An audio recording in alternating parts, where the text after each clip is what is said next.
Hello and welcome back to the Endeavors AI podcast. I'm Collin McKee, founder of Endeavors AI. We're an AI consultant agency that helps founders buy back time with practical workflows, agents, and automations so leadership teams can focus on judgment, strategy, and execution and not wasting their time in operational noise. This podcast isn't about AI hype or shiny tools.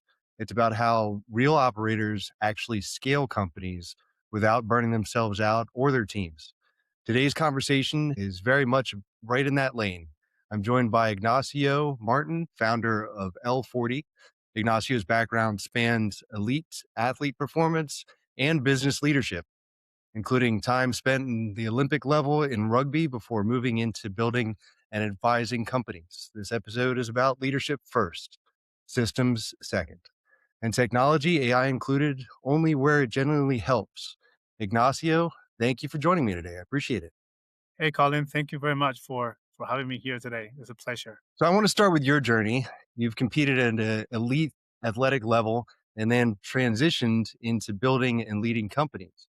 When you look back, what did high performance sports teach you about leadership that most founders don't learn early on? I guess that's a really good question. From my experience, and again, not every founder or not every sports athlete will have the same experience.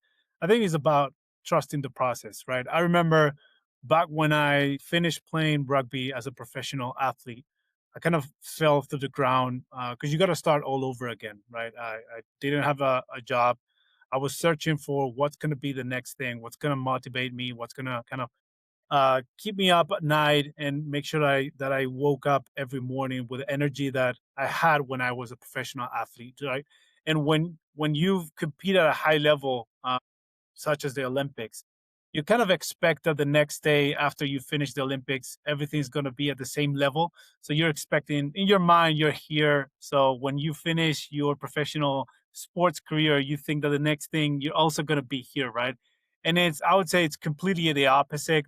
Or again, it was for me, it was completely opposite. So I fell all the way to the ground, starting from the beginning. So I guess the learning, and I always had this in the back of my mind, was you got to trust the process, right? Whatever process that got you to where you are at the moment, you got to just stick with it, man, and just follow the process, keep on iterating it, pushing through it. Ultimately you'll end up where you were. And for me, it was the same thing, the same attitude that got me to a level in sports, kind of helped me rebound from the lowest end of my career after playing in the Olympics to where I am right now. So trust the process, set up a process for yourself, and don't let anybody kind of take that away from you. Just stick to it in the long term, because you're eventually, that's where it will get you to where you want to be.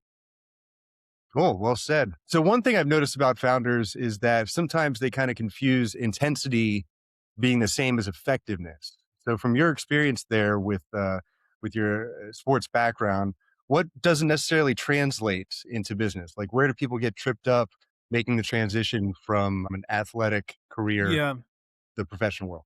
Well, perhaps this is not coming from my experience as an athlete, more from my personal experience. It's about macroeconomics, and we kind of tend to look at our internal company, internal microeconomic, and we barely think about macroeconomic conditions. We all study it at university. We know that it's important. We have it, but we don't really understand how important it is, right? I always have a saying is that a cockroach will always be a better swimmer than Michael Phelps if the water it swims in has a stronger current. And I live by that. What I mean is sometimes as founders kind of think we're always obsessed on how we could get better, how could the company get better, how are the metrics, how we're going to improve the systems, how we're going to improve this or that, can we change it, but we're not looking at the big picture. We're not looking at what are the macroeconomic conditions, what's the next big thing, where are VCs investing in, where are companies that are acquiring, what are they looking for, like how can I put myself in that current of water rather than focusing on being a swimmer. You got to focus first on making sure that the waters that you're swimming in have enough strong current, because otherwise you're just going against the current. Is much harder. No matter how good of a swimmer you are, you're not going to move forward. So to answer your question, I think it's more important first to understand where the market that you're at, where it's really strong current, and then you just gotta relax and let the current just kind of guide you, right? And don't just try to run against the current, because that's really the effort that it takes you. It's going to be 10 times what the effort will take you in a market with downstream, and that's pushing you forward, right?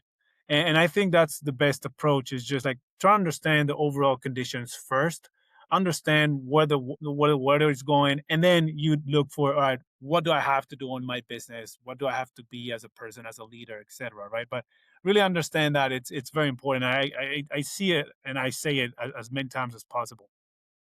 Cool. Excellent. So let's talk about companies and where they might start to break. Because earlier on in a founder's path, of course, everything's personal, right? It's what they can carry on their back, and then there comes a certain point where that doesn't work anymore, right? A lot of leaders struggle with the transition into like building a team. So in your work with the founders, what actually changes when success depends on teams and systems instead of individual effort by the founder? So I think, and that ties up with being a professional athlete back in my career. There's nothing you could do without relying 100% on your team, right? And I think I've carried that mentality throughout my career. You have to learn how to rely on your team and how to not take everything personal and just try to solve every single problem. The best thing that anybody could do to grow is make mistakes, as many as they can. The more mistakes you make, the better you get out of it. So just don't get over paranoid, over stressed for letting someone else do what you're currently doing, and looking at them and seeing them make mistakes, because that's part of the process. That's part of them learning and getting better. So I do see many founders that kind of want to do everything themselves. They're not relying on somebody else to kind of run those process. And again, a company is just as a team. You're just as important as the guy kind of bringing you water in the mid time, right? So just try to see whether you could rely on the team to kind of do the things that you're doing now, and not get stressed about it. And if they're not doing the things in the same way that you do, right? Something that I see very often is they're not doing it the way I would do, right? And it's fine. Like, my mentality is, if they're doing something completely wrong and it's outrageously wrong, okay, you got to tell them, hey, this is not the way to do it, and you got to teach them how to do it properly. But if they're just doing it in a way that you wouldn't do, just let them out, let them play, let them think different than you, let them explore their own way of seeing things and doing their own and coming up to the end up solution, right? So I see that very, very often. It's just like, no, I don't want them to do it because they're not going to do it the same way I do it, which is fine, right? You don't have to, not everybody has to play exactly the same way. Not everybody has to run, tackle, or pass the ball the same way. You got to let people find their own way of doing things. And again, if they're doing it wrong, I got to say them, Right. but just let them make the mistakes and let them find their own way of doing things. Because ultimately, the only way that you can scale is if you have great people around you. Right? It's very hard to scale by yourself. And the only way you could have great people around you is if you're either the best person in hiring in the world, which is very odd, or you kind of have a system where you're allowing people around you kind of succeed just the same way that you have, right? Yep. Very well said. Yeah, and then they can learn from one another, to your Exactly. point, if everyone's doing everything the same way, there really is no growth and no development. So that's awesome. That's really good advice. So let's get practical here for a sec. When it comes to your work with growing companies, where do you consistently see leaders losing time and losing momentum or clarity when it comes to scaling their organization? So again, tying up and to what I've said previously on the market, right? And let me, if this podcast is intended for tech leaders that are building their startups in any phase, right? Something that you have to understand, and I think it goes back to the answer that I gave on macroeconomics, is what has happened with startups in the past 10 years, right? We've gone from a market where it was VC led, and the memo was you got to grow at all cost. Just hire the biggest team possible. Don't worry about profitability. You'll get there eventually. right? So what has happened in the past 2 or 3 years, thanks to AI, is that the new generation of founders are being able to build much more robust startups or companies, tech companies, with a much leaner team and a path to profitability much sooner than what we typically saw 5, 6 years ago, right? So VCs are now turning into these companies because their ability of being profitable is much higher. So we're seeing a lot of founders that have raised capital, let's say 2020, 2021, 2022, and now they're having a lot of trouble raising the next round because the growth that they're going through is not their typical VC growth 2x every year. You kind of plateau a little bit based on the market, based on the new opportunities with AI. So you're having trouble raising capital, but you cannot sell because you're not profitable. So first, you got to understand, all right, what are the macroeconomic conditions? VCs are turning more into profitability. Buyers are putting much more weight onto profitability than onto growth, as we've seen for the past 10 years. So the first thing is realizing, all right, what does the market need and what is it? What do I have to accomplish in order to be aligned and kind of attractive for the market, right? Once you understand those conditions, right, what am I spending the time on? Essentially, you got to spend time where everybody's ultimate goal is to sell at some point. Hmm. It has to be. Otherwise, I mean, there's no point, right, on not selling the business at some point. But you got to understand what the market is asking for. How are you going to be valued when it comes to a transaction, for example, and just work on those metrics basically on a regular basis. I think moving fast is also one of the key aspects nowadays with AI. There's so much opportunity to kind of again make mistakes quicker and find a solution to those mistakes much quicker than before.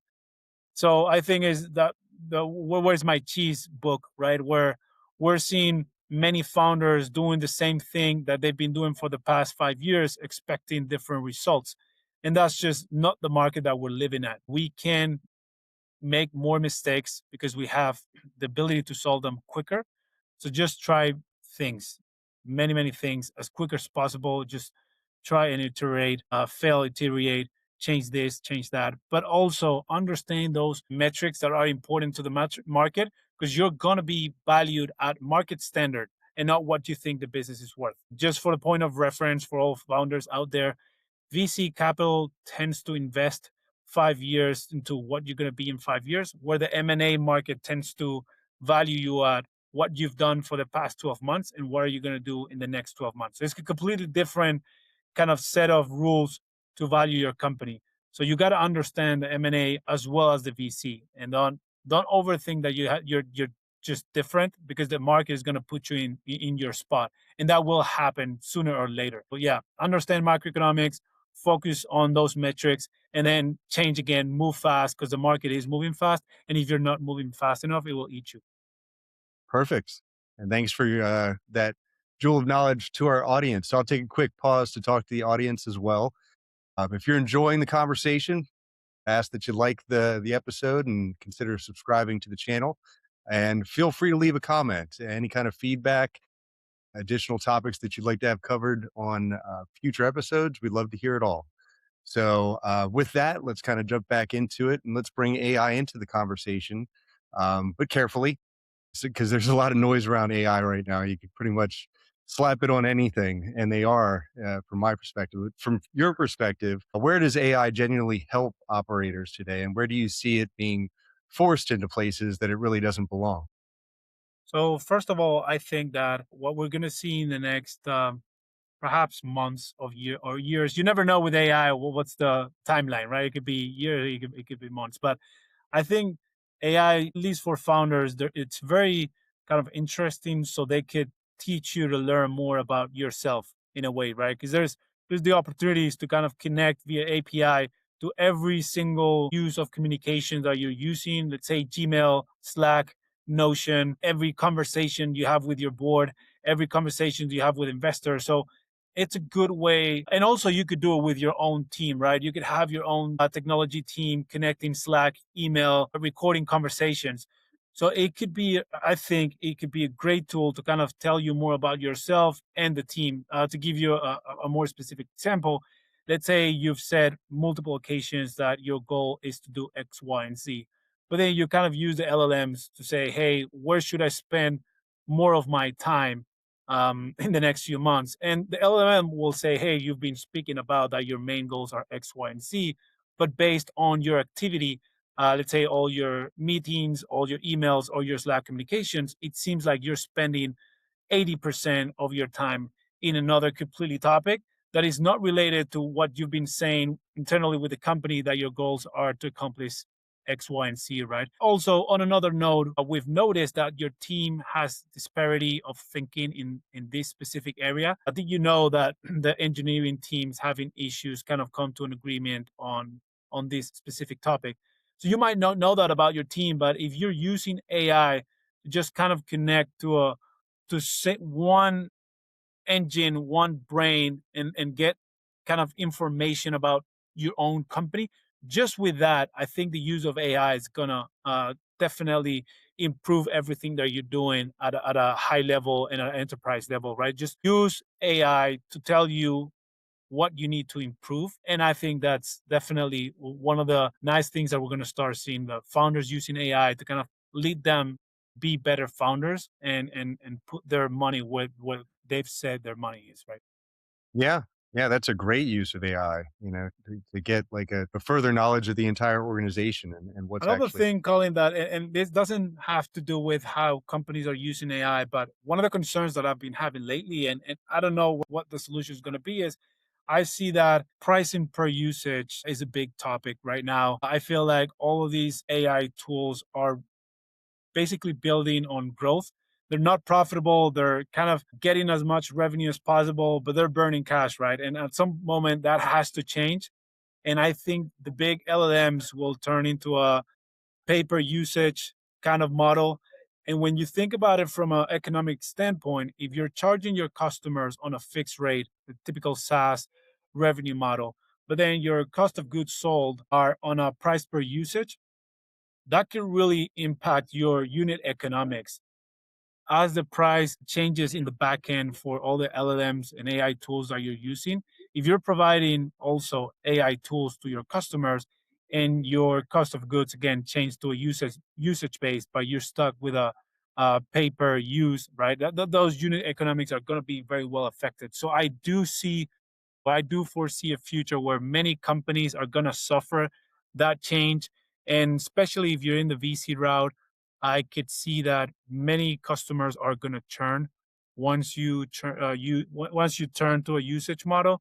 If you're having customer churn, if you're having revenue decrease, and if you're in this trajectory of VC, once you step away from the 2x growth year on year, you're going to have trouble raising the next round, right? So nothing to implement now, but at least I do want founders that are using AI and are being kind of implementing these price models to start thinking about this, because I do really believe that it's going to be a massive conversation down the road in a couple of months. Very fair point. Yeah. Thanks for bringing that up. So, to focus briefly, specifically at L40, what are you seeing with your founders and leadership? What patterns are you seeing right now across the markets?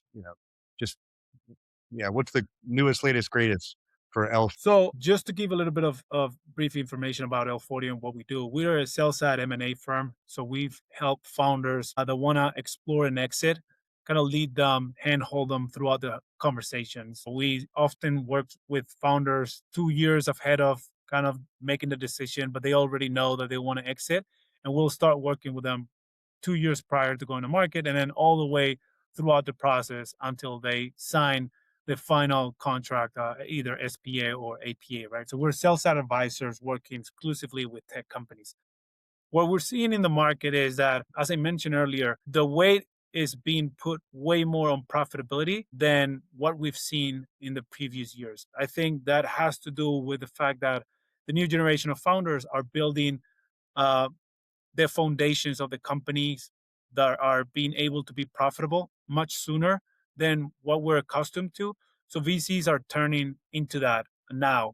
So we see companies that are raising capital, that they raised capital, and now they're not able to turn profitable. And kind of like the VCs and M&A buyers are turning their back on them. There's a lot of activity from financial buyers.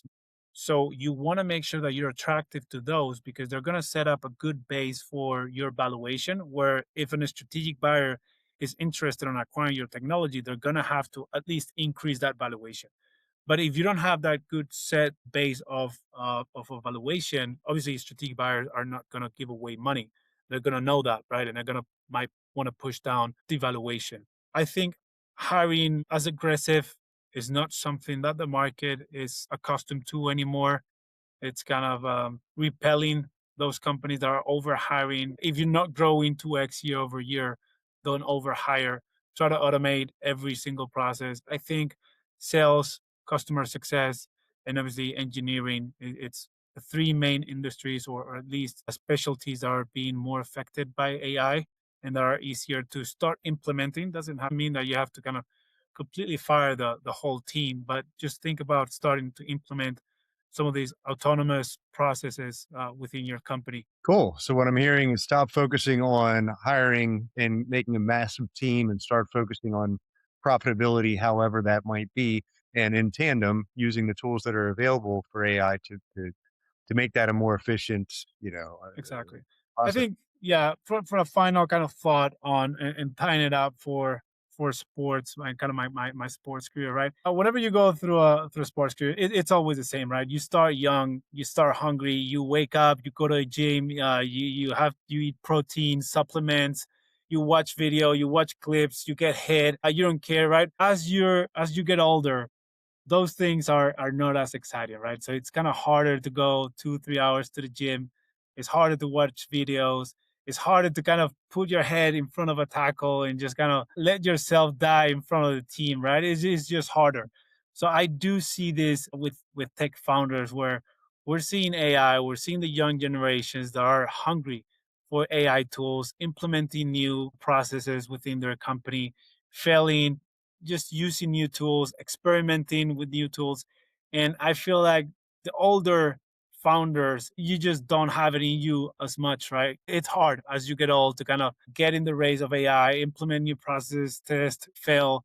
So I would really recommend that you have to kind of find the way to get back to your younger generation of younger version of yourself as a founder and kind of connect with him in a more deeper way because it's that time of history where AI is revolutionizing everything. And if you don't find a way to reconnect to your younger self as a founder, you're just gonna get eaten alive by these young entrepreneurs that are building absolutely everything with AI, and it's coming up fast and quick, right? So I don't know how you got to do it. I don't have the magic solution, but do try to reconnect with your younger self and be hungry to implement new ideas, change, fail, and just hustle as a word. That's great. It's a great way to wrap it up, Ignacio. I really appreciate it. I appreciate you being here today. The conversation's been engaging and very valuable. So, with that, we'll close it up, and I'll just advise any founders or operators out there that are looking to buy back time through automation and design. Please look us up at EndeavorsAI.com. Be happy to help. For the founders out there looking to take your business to market, please reach out to Ignacio here. We'll put some links in the description for L40. And really appreciate your time, Ignacio. Thanks for joining. And Thank you very until the much next for having me, episode, Colin. It was a pleasure. awesome. Thanks again. Take All right, care. bye.